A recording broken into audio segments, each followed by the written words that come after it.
In the story of the maniac of Gadara, a madman, a demon possessed man, living in the cemetery, I find an interesting statement in the text. It says, they chained him. They often chained him. It says, no one could subdue him. He would break the chains. Why would people want to chain him though? Was it that he was a menace to society? He was living in the cemetery.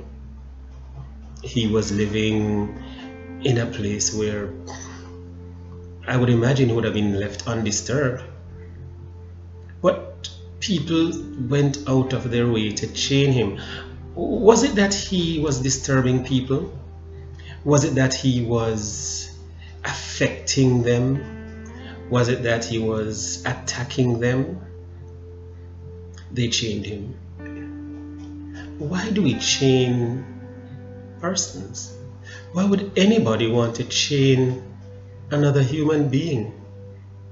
And it made me wonder, where was the mind of these who chained him?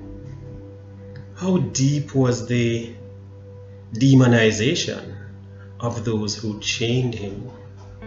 You see, sometimes we want to control our situation, we want to control our context, and sometimes the very things that we think we see in others that might be offensive to us may well be the offensiveness that we create for others.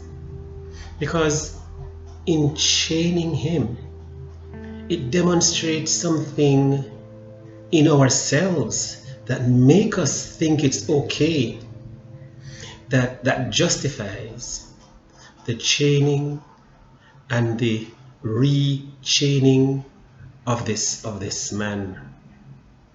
The solution, obviously, was not to chain him. The solution, obviously, was not to try to control him in that way. The solution, obviously, was to free him, to cause him to function differently, to cause him to operate on another plane. But instead, they chained him. They tried to keep him under subjection in the state that he was in, not to make him better, not to improve his life, but to keep him chained. To keep him chained for their own protection, to keep him chained to make them feel that they have done something in his interest, or perhaps to keep him chained was really in their interest. To keep him chained was really for their benefit.